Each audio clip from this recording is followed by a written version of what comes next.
morning. This is Dr. Neetu Mathur और BSc part 1 का paper 3 cleavage and types and patterns हम देख रहे थे। अभी तक हमने देखा क्लीवेज क्या होता है, विदलन क्या होता है, किस प्रकार कोशिकाओं का विभाजन विदलन की प्रक्रिया से भिन्न होता है, किस प्रकार से एक निषेचित अंडे के अंदर उत्तरोत्तर सेल डिवीजन होते जाते हैं और सेल की साइज छोटी होती चली जाती है परंतु ओवरऑल कोशिका में वृद्धि नहीं होती।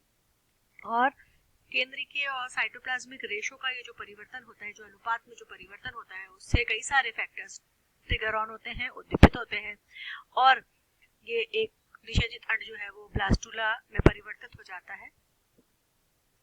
अब ये जो क्लीवेज है इसमें इसके कितने प्रकार होते हैं और क्या क्या पैटर्न होते हैं, ये अब हम इस लेक्चर में देखेंगे। जो बहुत सारे कोशिकाओं का विभाजन होने के बाद संरचना बनती है उसको हम मोरुला बोलते हैं और फिर उस मोरुला के अंदर एक स्पेस बनती है, अंदर एक खोखले स्थान बनता है, उसको हम ब्लास्टोसील कहते हैं और इस पूरी संरचना को हम ब्लास्टुला कहते हैं। इस तरह से कोशिकाओं का विभाजन या ब्लास्टुलेशन डिपेंड करता है विपीतक की उपस्थिति पर या केंद्रक की उपस्थिति के आधार पर। प्रिमिटिव कॉर्डेट्स जो होते हैं, जो कि बिल्कुल ही प्रारंभिक कॉर्डेट्स हैं, उनके अंदर डिवीजन जो विभाजन है वो बिल्कुल समान होता है और इक्वल साइज की कोशिकाएं बनती हैं। एम्फीबियंस के अंदर पूर्णभंजी प्रकार का क्लीवेज होता है और एक एसिमेट्रिकल असममिति ब्लास्टुला बनता है। रेप्टाइल्स और बर्ड्स में, सरीसृपों में और पक्षियों में मीरोब्लास्टिक प्रकार का क्लीवेज होता है और पीतक के ऊपर एक तरह से कैप बनती है कोशिकाओं की। मैमल्स के अंदर होलोब्लास्टिक प्रकार का पूर्णभंजी प्रकार का विदलन होता है और एक ट्रोफोब्लास्ट का निर्माण होता है जिसमें अंदर ब्लास्टोसील होती है और इनर डिस्क होती है जो कि ब्लास्टोडिस्क के समान होती है, इक्विवेलेंट टू अ ब्लास्टोडिस्क।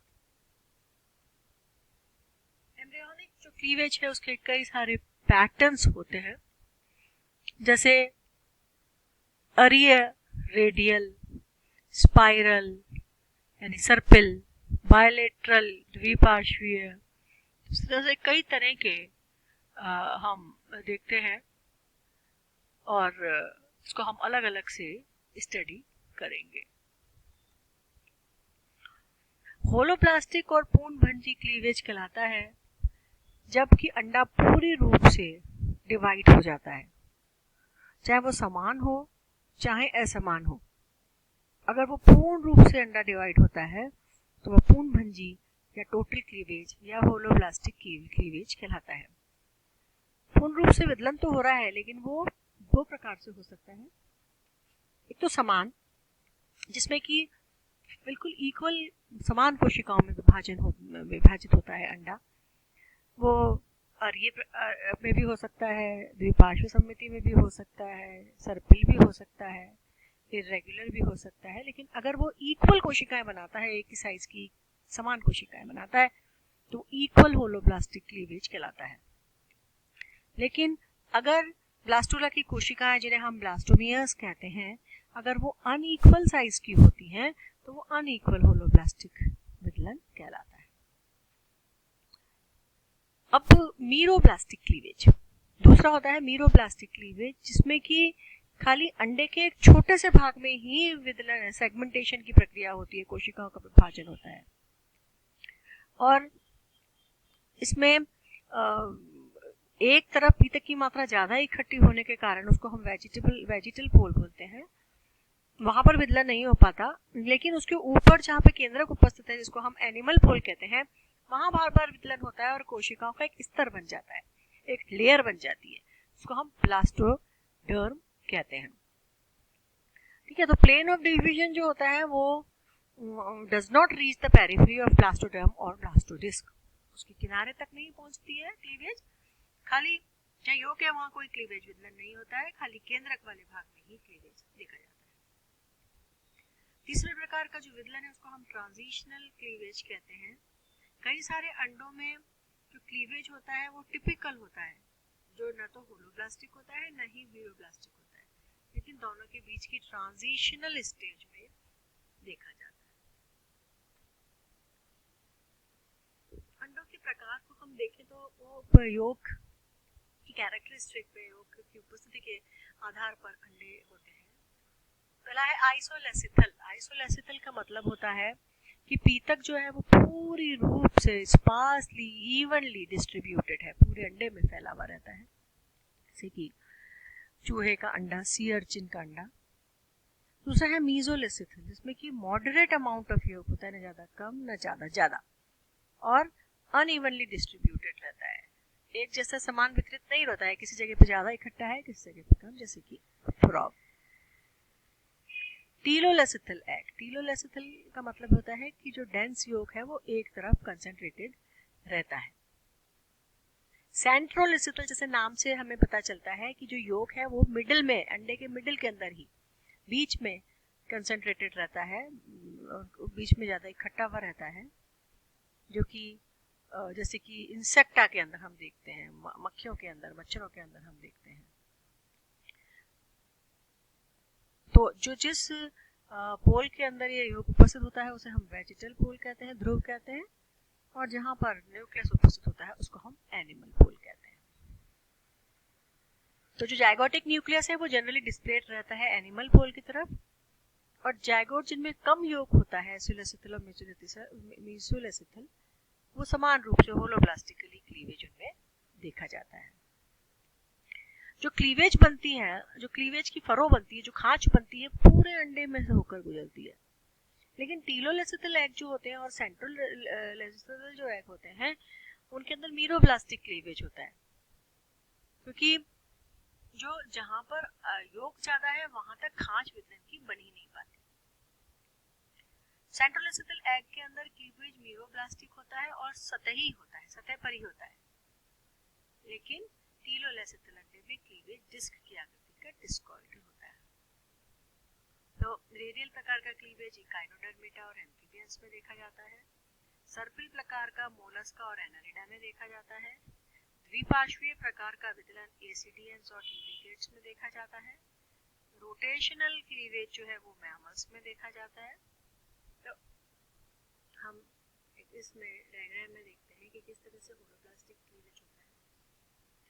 रेडियल देखिए, बिल्कुल एक के ऊपर एक कोशिकाएं व्यवस्थित रहती हैं, बिल्कुल समान रूप से विदलन इनमें देखा जाता है। खांच ऐसे बनती है कि कोशिकाएं समान रूप से एक के ऊपर एक, चार, उसके नीचे चार, उसके नीचे चार, इस तरह से अरीय रूप से विन्यासित रहती है। उसको हम रेडियल क्लीवेज बोलते हैं, जो इकाइनोडर्मेटा और एम्फिओक्सिस में देखने को मिलता है। दूसरा सर्पिल विदलन जो एनालिडा और मोलस्का में देखने को मिलता है, उसमें सर्पिल प्रकार का विदलन देखा जाता है, जिसमें दो कोशिकाओं की जो फरो है, खांच है, उसके बिल्कुल 90 डिग्री पर अगली दो कोशिकाओं की खांच आती है, यानी इस तरह से ये खांच है, और फिर इनके ऊपर यहाँ पर दूसरी खांच आती है। तो ये सर्पिल रूप से इनका विन्यास देखा जाता है। द्विपार्श्वीय, जिसमें दोनों पार्श्व जो है बिल्कुल समान होते हैं, कोशिका विभाजन इस तरह से होता है कि वो दोनों तरफ सिमिलर प्रकार की कोशिकाओं का निर्माण होता है। रोटेशनल मतलब सर्पिल प्रकार का, एक की जो ये खांच बनी हुई है, दूसरे जो कोशिकाओं का सेट होगा उसमें खांच बिल्कुल 90 डिग्री पर होगी, तीसरी में फिर उसके 90 डिग्री पर होगी। जैसे सर्पिल प्रकार का विदलन मैमल्स और नेमाटोड्स में देखा जाता है। दूसरा है मीजोलेसिथल, जिसमें कि एम्फीबियंस के अंदर मीजोलेसिथल प्रकार का विदलन देखा जाता है, जिसमें कोशिकाओं के अंदर देखिए अनइक्वल डिवीजन है। ये खांच तो पूरी बन गई नीचे तक, ये खांच भी पूरी बन गई नीचे तक, 4 कोशिकाएं बन गई, लेकिन क्योंकि नीचे योग की मात्रा ज्यादा है, पीतक की मात्रा ज्यादा है, तो ये विदलन की खांच होती है बिल्कुल सेंटर से ना होकर ऊपरी तरफ से होती है, जिससे कोशिकाएं विभाजित तो हो जाती हैं, 8 कोशिकाएं बन गई, लेकिन ऊपरी 4 कोशिकाएं छोटी है, खांच ऊपर की तरफ होने के कारण, और नीचे की 4 कोशिकाएं बड़ी। हम ऊपर वाली कोशिकाओं को सूक्ष्म कोशिकाएं और नीचे वाली को हम बृहद कोशिकाएं कहते हैं, माइक्रोमियर्स एंड मेगामियर्स। मोलस्का और सेफेलोपोड के अंदर बायलेटरल प्रकार का टीलोलेसिथल विदलन देखा जाता है। फिश और रेप्टाइल में डिस्कॉइडल, डिस्क प्रकार का, डिस्क ऊपर एक डिस्क सी बन जाती है विदलन में, पीछे क्योंकि पीतक की मात्रा उपस्थित है ज्यादा, तो ऊपर ऊपर डिस्क में इनमें विदलन देखा जाता है। सेंट्रोलेसिथल जो अंडे होते हैं जिनमें कि पीतक भीतर ही ज्यादा उपस्थित होता है, तो अंदर तो उनमें क्लीवेज हो नहीं सकता। तो पेरिफेरी में जहाँ केंद्रक भी उपस्थित है और जहाँ पीतक की मात्रा भी कम है, वहीं पर कोशिकाएं विभाजित होती रहती हैं। इसको हम सतही विदलन भी कहते हैं। रेडियल विदलन देखिए इस तरह से होता है। तो 4 सेल है ऊपर की, इस प्रकार से विदलित होती हैं कि जो ऊपर की 4 सेल हैं वो it is directly over one other cell in the bottom plane, बिल्कुल इसके ऊपर उपस्थित है, एक के ऊपर एक के ऊपर एक। सर्पिल में जो सेल डिवाइड होती है वो स्लाइट एंगल एक दूसरे से राइट एंगल पे होती है, तो एक ही प्लेन में नहीं होती है। नन ऑफ द 4 सेल्स, चारों सेल्स अलग अलग प्लेन में होती हैं। तो एक जो 8 सेल स्टेज जब अवस्था आती है तो एक प्लेन की जो कोशिका है उसके ऊपर नहीं आकर बिल्कुल उसके से खिसकी भी होती है। इस तरह से खिसक के वो सर्पिल रूप धारण करती है। ये देखिए इस तरह से ये है रेडियल अरिय, एक के ऊपर एक, ये देखिए कोशिका विन्यासित है। सर्पिल के अंदर ये वाली जो खांच बन रही है उसके ऊपर ये कोशिका है, और खांच जो है वो इस कोशिका के बीच में आती है। इसको 3 डायमेंशनल व्यू में ही हम समझ सकते हैं। डायग्राम्स में हम इतना ही समझ पाएंगे कि जो विदलन की खांच है, the cell divides at slight angles to one another, एक दूसरे के ऊपर राइट एंगल पे वो होती है, इस तरह से विन्यासित रहती है कि एक दूसरे के बिल्कुल ऊपर नहीं होती है कोशिकाएं, बल्कि उनकी जो खांच होती है उनके ऊपर अगली कोशिका का स्तर होता है, फिर उसकी खांच में तीसरी लेयर का स्तर होता है। और इस तरह से अगर हम 3 डायमेंशनल व्यू अगर होता हमारे पास तो हम आसानी से समझ सकते थे कि हम किस तरह से स्पाइरल सर्पिल विदलन देखते हैं। सुपरफिशियल क्लीवेज में जो सेंट्रोलेसिथल प्रकार के अंडे होते हैं जिसमें कि जो योक है वो सेंटर में ही व्यवस्थित रहता है और उसके चारों तरफ केंद्रक है। तो जो सरफेस होती है, लेयर की जो सरफेस होती है अंडे की, उसमें अर्ली सेल डिवीजन होता है सरफेस लेयर में, और सेंट्रल तक क्लीवेज की जो खांच है वो सेंटर तक आती ही नहीं है क्योंकि सेंटर के अंदर योक भरा हुआ है। तो जो जायगोट होता है न्यूक्लियस का, वो तो in centrolecithal egg the zygote nucleus lies in the centre of the egg, it divides rapidly without the division of egg cytoplasm. As a result, a large number of nuclei are formed. These remain embedded in the undivided superficial layer of the cytoplasm. Cytoplasm divides by furrow laid down from the surface towards inner side and separate into a large number of cells arranged around the central yolk. इसका मतलब ये है कि जो centrolecithal अंडे होते हैं उनमें जो युग्मनज का न्यूक्लियस है, केंद्रक है, वो अंडे के सेंटर में प्रेजेंट है, लेकिन वो इतनी ज्यादा डिवाइड होता है कि उसमें खाली केंद्रक द्रव का ही विभाजन हो रहा है, उसमें कोशिका द्रव्य का विभाजन नहीं होता है। यानी आप देख लीजिए संकोशी की अवस्था से समझ लीजिए, जिसमें कि जो है केंद्रक के केंद्रक जो होते हैं उनका निर्माण होता है, और वो अनडिवाइडेड जो सुपरफिशियल लेयर है साइटोप्लाज्म की, वहां पर व्यवस्थित हो जाते हैं। जो खांच बनती है साइटोप्लाज्म की वो सरफेस की तरफ बनती है और अंदर की तरफ तक आती है। तो लार्ज नंबर ऑफ सेल्स जो होती हैं वो ऐसा लगता है कि योग के चारों तरफ सुपरफिशियली व्यवस्थित है। ये इंपॉर्टेंट प्रकार का क्लीवेज है जो कि हम देखते हैं इंसेक्ट्स में। सुपरफिशियल, ये देखिए इस तरह से इंसेक्ट्स के अंदर ये इस तरह का विदलन जो है वो देखा जाता है। यहाँ देखिए ये केंद्रक है, इस केंद्रक में बार बार विभाजन हुआ सेंटर में, फिर ये जो केंद्रक विभाजित हो गए, कोशिका द्रव्य का विभाजन नहीं हुआ है, खाली केंद्रक ही विभाजित होते रहते हैं और फिर इस तरह से सुपरफिशियली ऊपरी सतह पर विन्यासित हो जाते हैं, और जहाँ ये विन्यासित होते हैं वहीं पर फिर कोशिका विभाजित हो जाती है, तो एक तरह की सुपरफिशियल लेयर बन जाती है। तो ये देखिए बीच में योक है और ये चारों तरफ ही खाली कोशिकाओं का विभाजन होकर एक डिस्क बन जाती है। इंपॉर्टेंट है सेंट्रोलेसिथल प्रकार के अंडे। तो ये इस तरह से हमने देखा विदलन अंडों की प्रकृति के आधार पर विदलन होते हैं।